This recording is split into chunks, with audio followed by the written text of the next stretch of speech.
We had it started out as friends. We met.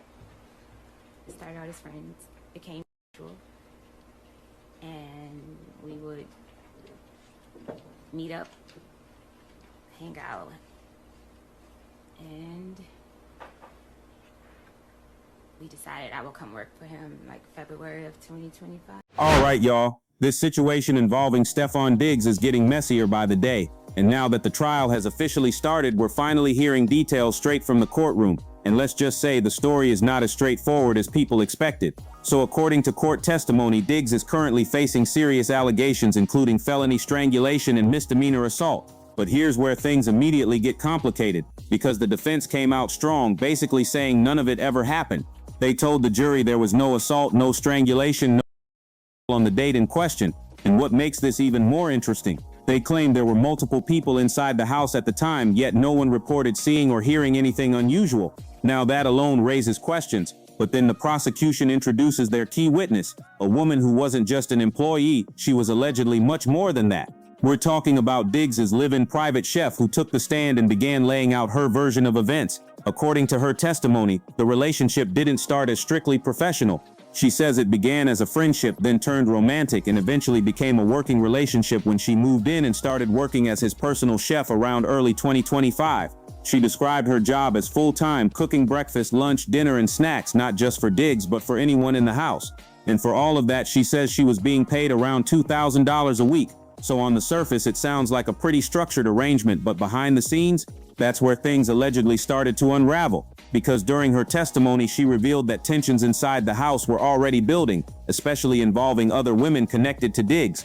At one point, she claimed there were accusations that she had been sharing personal information about Diggs and his relationships. That led to confrontations, and according to her, things became even more uncomfortable because of alleged romantic involvement between Diggs and another employee. And this is where another unexpected name comes into the conversation: Cardi B. The chef testified that she and Cardi B had conversations and were even discussing outfits and plans around attending Art Basel, which suggests she was closely connected to Diggs' Art personal circle. But then suddenly, she says she was told last minute that she wouldn't be attending anymore, and that decision allegedly triggered frustration. Not necessarily because of the event itself, but because she felt she wasn't given proper notice.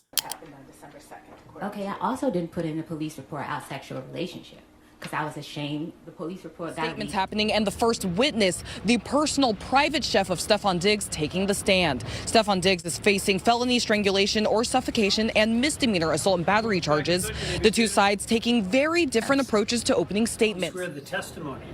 There's been some contentious back and forth between Diggs's live-in personal chef, Jamila Mila Adams, and the defense. Adams testifies that her relationship with Diggs started as a friendship, then turned sexual, then turned professional. The prosecution says there were arguments between Adams and Diggs's entourage, and it all came to a head when there was an argument between Diggs and Adams about payment. That's when Adams says Diggs entered her rooms, smacked her in the face, and choked her. Adams says she was in a state of shock and did not take any photos or videos of any redness or bruising from the incident. But the defense showed the jury dash cam footage and a video of Adams in the days following the incident, showing that she had no physical injuries.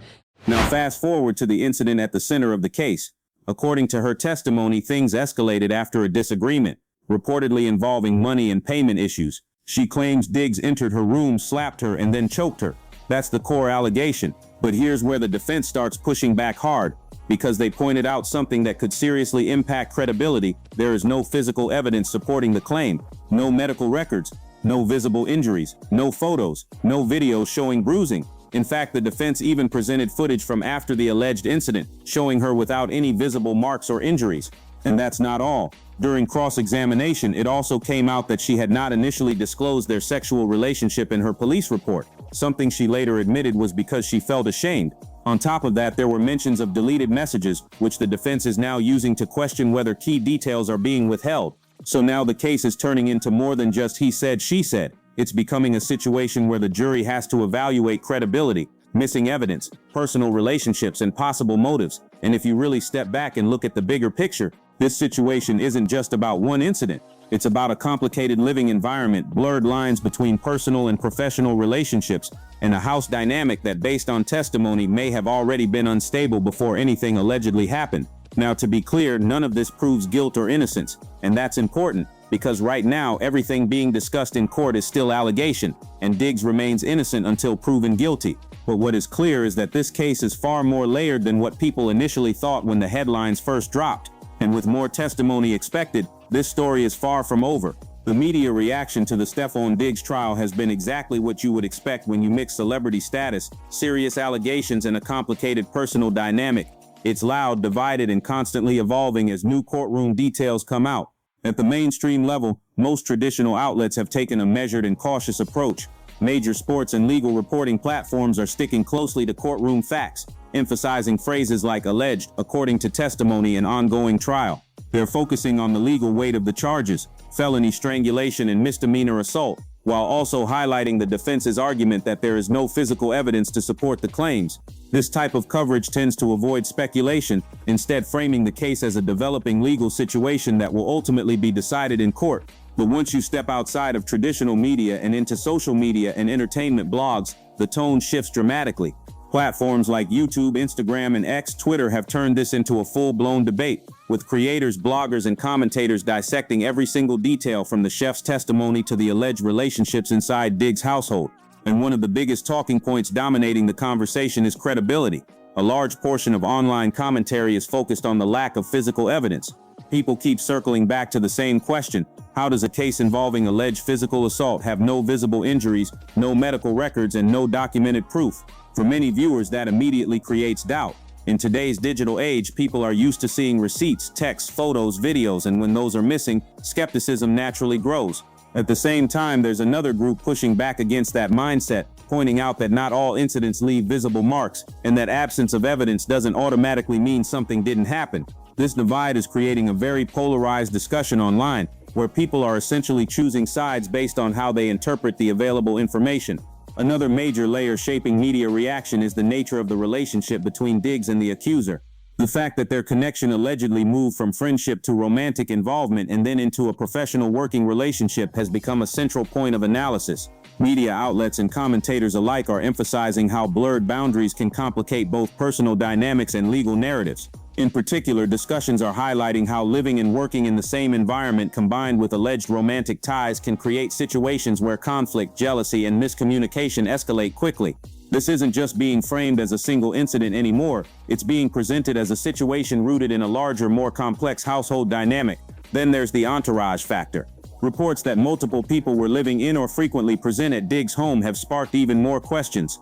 Media commentary is zeroing in on the defense's claim that no one witnessed or heard anything unusual, which, if true, could be significant. But critics are also questioning whether people in those environments would necessarily speak up, especially when power dynamics and employment relationships are involved. And that brings us to another angle the media is heavily exploring: power imbalance. Some commentators are framing this as a case that reflects broader issues seen in celebrity culture, where employees or individuals within a celebrity circle may feel pressured, silenced, or conflicted about speaking out. Others argue the opposite, that accusations in these environments can sometimes be influenced by financial disputes, personal disagreements, or ulterior motives. Speaking of financial disputes, the alleged argument over payment and money owed has also become a key narrative in media coverage. Analysts are pointing out that when legal cases involve both personal relationships and financial disagreements, it can make it harder to separate emotional conflict from factual events. This has led to speculation about whether the situation escalated primarily because of money, personal tension, or a combination of both. And then, of course, there's the unexpected mention of Cardi B. Even though she is not directly involved in the case, her name being brought up in testimony immediately caught the attention of entertainment media. Blogs and social platforms quickly latched on to that detail, turning it into a secondary storyline. This is a classic example of how celebrity proximity can amplify a situation. Once a high-profile name enters the conversation, even indirectly, it expands the audience and increases public curiosity. However, more responsible outlets have been careful not to overstate her involvement, clarifying that her mention appears to be limited to social interactions and event planning, rather than anything directly tied to the allegations. If you made it this far, you already know this story is far from over, and we're going to keep breaking it all down as more details come out. So make sure you like this video, subscribe to TAS Spectrum West TV, and turn on notifications so you don't miss any updates. Drop your thoughts in the comments. I'm really trying to see where y'all stand on this one, and I'll catch you in the next video. K.